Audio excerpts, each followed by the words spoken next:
नमस्कार, भारत 24 देख रहे हैं आप और मैं हूं आपके साथ रंजना रावत। उत्तराखंड में सीएम धामी से नेपाल से आए एक प्रतिनिधि मंडल ने मुलाकात की और सीएम आवास पर ये मुलाकात हुई। मुलाकात के दौरान कई अहम मुद्दों पर इस दौरान चर्चा भी हुई। तो एक बड़ी जानकारी आपको दे रहे, जहां उत्तराखंड में देखिए सीएम पुष्कर सिंह धामी से नेपाल से आए एक प्रतिनिधि मंडल ने मुलाकात की और इस दौरान सीएम धामी उनका स्वागत करते नजर आए। सीएम आवास पर यह मुलाकात हुई और मुलाकात के साथ साथ कई अहम मुद्दों पर इस दौरान चर्चा भी हुई है। तस्वीरें उस दौरान की जब यहां पर नेपाल से आए प्रतिनिधिमंडल जो कि सीएम पुष्कर सिंह धामी से मुलाकात करते नजर आए और इसी के साथ साथ इस मुलाकात के दौरान सीएम धामी ने उनका वेलकम किया और आप ये तस्वीरें देख पा रहे, कई अहम मुद्दों पर इस दौरान चर्चा भी हुई है। तो उत्तराखंड में सीएम पुष्कर सिंह धामी से नेपाल से आए एक प्रतिनिधि मंडल की मुलाकात हुई और सीएम पुष्कर सिंह धामी जो नेपाल से आए एक प्रतिनिधि मंडल से मुलाकात के साथ उनका वेलकम उनकी तरफ से किया गया। कई अहम मुद्दों पर बातचीत हुई है और देखिए कई तोहफे भी उन्हें दिए गए और इसी के साथ साथ कई अहम मुद्दों पर बातचीत भी हुई है। और इस खबर पर दिख अपडेट के साथ हरीश हमारे साथ कनेक्ट हो गए। हरीश, ये तस्वीरें हम देख पा रहे हैं जब नेपाल से आए एक प्रतिनिधिमंडल जो कि सीएम पुष्कर सिंह धामी के साथ उनकी मुलाकात होती है, कई मुद्दों पर चर्चा हुई। ये मुलाकात कितनी खास रही?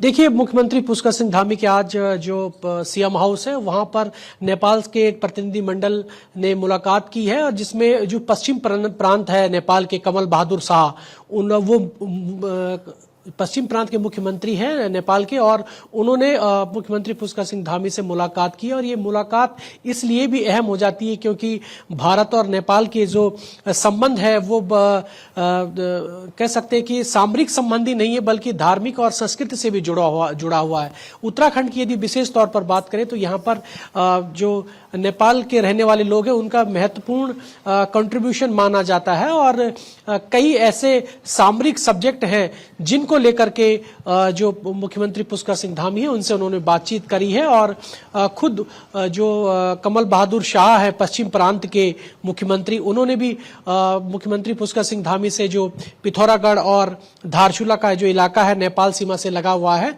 वहां पर जो सामरिक सब्जेक्ट है उनको लेकर भी उसका भी विस्तार करने को कहा है। और सबसे महत्वपूर्ण बात यह कि क्योंकि यहाँ वाहन जो महेंद्रगढ़ और पिथौरागढ़ में जो वाहन आवागमन का जो जरिया है वहां पर किस तरीके का जो हाईवे है उसको किस तरीके का विस्तार देना है, इन तमाम ऐसे सब्जेक्ट थे जिनको लेकर के मुख्यमंत्री पुष्कर सिंह धामी से उन्होंने मांग की और मुख्यमंत्री पुष्कर सिंह धामी ने भी कमल बहादुर शाह को इस बात को लेकर के एश्योर किया कि जो भी समस्याएं पश्चिम प्रांत की उत्तराखंड से रिलेटेड है वो उसको पूरा किया जाएगा। लगातार खुद देश के प्रधानमंत्री नरेंद्र मोदी जो है इस बात को लेकर के नेपाल और भारत के संबंध जो है किस तरीके से कह सकते हैं कि सांस्कृतिक और जो धार्मिक रिलेशन है उनको कैसे बढ़ावा देना, इसको लेकर के लगातार पीएम मोदी का मार्गदर्शन मिलता रहता है। जी बिल्कुल, तो ये मुलाकात बेहद खास रही और हम लगातार देख रहे हैं कि सीएम पुष्कर सिंह धामी का क्या कोई प्रतिक्रिया भी इस पूरे मामले में सामने है। उनकी मुलाकात हुई है और जाहिर तौर पर हमने देखा है कि एक अगर उत्तराखंड को हम देखें तो पर्यटक स्थल भी है, लोग वहां पर पहुंचते हैं और ये मुलाकात जाहिर तौर पर बेहद खास भी रही। जी देखिए, उत्तराखंड से नेपाल का रोटी बेटी का रिश्ता है। कई सारे कह सकते हैं कि कई सारे जो नेपाल के लोग हैं वो यहाँ पर शिफ्टेड है, वो यहाँ पर कह सकते हैं कि यहाँ पर निवास करते हैं और उनको लेकर के लगातार यही उत्तराखंड सरकार की यही कोशिश रहती है कि उत्तराखंड के जो नेपाल से के जो लोग उत्तराखंड में रहते हैं उनको किस तरीके की यहाँ पर सुविधाएं प्रदान करनी है, क्या कुछ उनके लिए, क्योंकि लगातार जो टिहरी से सांसद है वो खुद नेपाल नरेश की बेटी है, वो यहाँ पर कह सकते हैं कि उनका यहाँ पर ससुराल है और तो इस तरीके से कई ऐसे संबंध है जो उत्तराखंड से संबंध रखते हैं नेपाल और खुद पश्चिम प्रांत के यहाँ पर कहीं जी ठीक है, आप हमारे साथ कनेक्ट रहे। आगे भी तमाम खबरों में आपसे अपडेट लेंगे। देखिए, सीएम पुष्कर सिंह धामी का सोशल मीडिया प्लेटफॉर्म एक्स पर पोस्ट श्री केदारनाथ धाम मंदिर का वीडियो उनकी तरफ से शेयर किया गया है।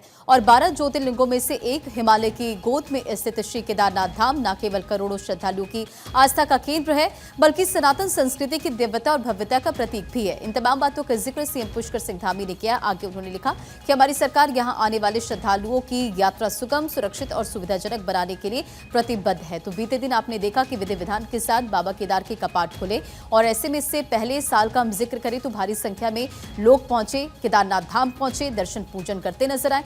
प्रशासन की तरफ से पूरी तैयारियां की गई। इसी के साथ साथ आपको ये भी जानकारी देते चले कि सीएम पुष्कर सिंह धामी भी बीते दिन वहां पर मौजूद रहे और ऐसे में जो तैयारियां हैं उसे लेकर समीक्षा खुद सीएम धामी भी करते नजर आए हैं।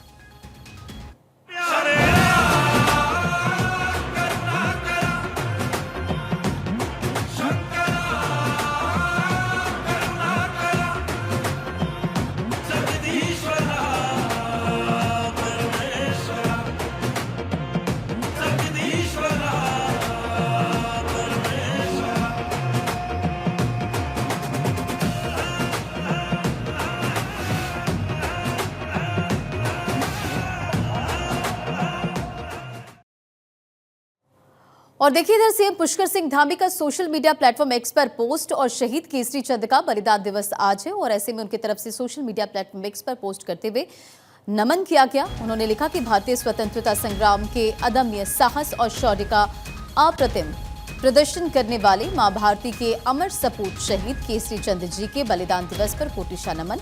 आगे उन्होंने लिखा कि आपकी वीरता, बलिदान और शौर्य की गाथाएं युवा पीढ़ी को सदैव राष्ट्र सेवा के लिए प्रेरित करती रहेंगी।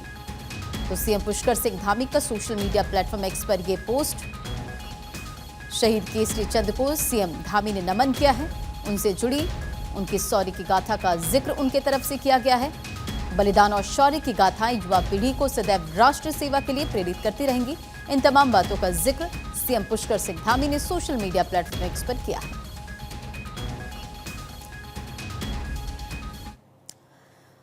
और सीएम पुष्कर सिंह धामी का एक्स पर एक और पोस्ट, जहां प्रमोद महाजन की पुण्यतिथि आज और सीएम धामी ने प्रमोद महाजन को नमन किया है।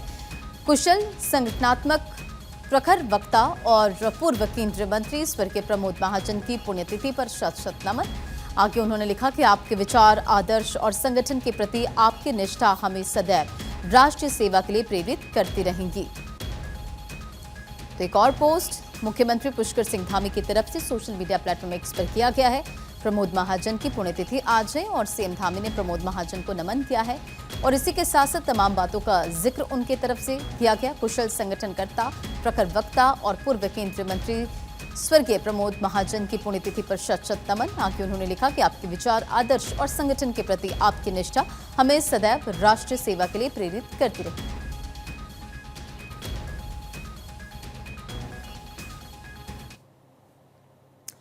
और देखिए, उत्तराखंड में अवैध मदरसों पर एक्शन जारी है। अवैध मदरसे को प्रशासन ने हटाया है। रुद्रपुर में सरकारी जमीन पर बना था अवैध मदरसा। प्रशासन ने 30 दिन का नोटिस भी जारी किया था। तो ये अपडेट आपको दे रहे। देखिए किस तरह से पूरी कार्रवाई होती नजर आई है। पुलिस की टीम जो कि मौके पर मौजूद रही। उत्तराखंड में अवैध मदरसों पर एक्शन लगातार जारी है और प्रशासन की तरफ से पहले ही 30 दिन का नोटिस दिया जा चुका था और अब देखिए किस तरह से अवैध मदरसों को यहां पर हटाने का काम किया गया। तो इससे पहले भी आपने देखा कि उत्तराखंड के अलग अलग जगहों पर अवैध मदरसों को लेकर कार्रवाई हुई है और लगातार चिन्हित किया जा रहा है। प्रशासन की तरफ से एक्शन लिया जा रहा है। सरकार ने इसे लेकर पहले ही आदेश भी जारी किए। रुद्रपुर में सरकारी जमीन पर बना था यह अवैध मदरसा और इसी खबर पर एक अपडेट के साथ हमारे सहयोगी हरीश हमारे साथ कनेक्ट हो गए। हरीश, ये तस्वीरें हम देख पा रहे हैं कि किस तरह से अवैध मदरसों को लेकर प्रशासन ने बड़ी कार्रवाई की है।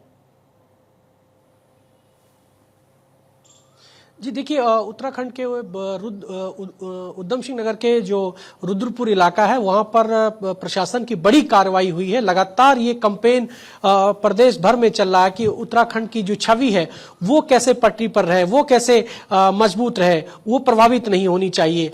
लगातार ये एक्शन लिया जा रहा है प्रशासन की ओर से। पिछले दिनों हरिद्वार, हल्द्वानी और देहरादून का जो पछवा दून का इलाका है यहाँ पर लगातार प्रशासन की कार्रवाई जो है अवैध मदरसों को लेकर के उन्होंने कार्रवाई करी है। लेकिन अब खुद मुख्यमंत्री पुष्कर सिंह धामी ने लगातार 3 सब्जेक्ट के साथ, 3 थीमों के साथ वो प्रशासन को निर्देश दिए हैं कि अवैध मदरसा, अवैध अतिक्रमण और सरकारी जमीन पर जो अतिक्रमण हो रहे हैं उन पर किसी भी प्रकार का कोई कब्जा नहीं होना चाहिए, चाहे वो किसी भी प्रकार का किसी भी समुदाय से जुड़ा व्यक्ति हो। यदि कोई अवैध तरीके से सरकारी जमीनों पर कब्जा करता है, उत्तराखंड का जो मूल स्वरूप है, उत्तराखंड की जो छवि है वो प्रभावित होती है, तो ऐसे लोगों के खिलाफ सख्त से सख्त कार्रवाई करें। तो इसी क्रम में लगातार आज रुद्रपुर इलाके में बड़ी कार्रवाई हुई है। 1 महीना पहले उन्हें नोटिस दिया गया था कि यह अवैध है, सरकारी जमीन पर बना है, इसको हटा लेना चाहिए।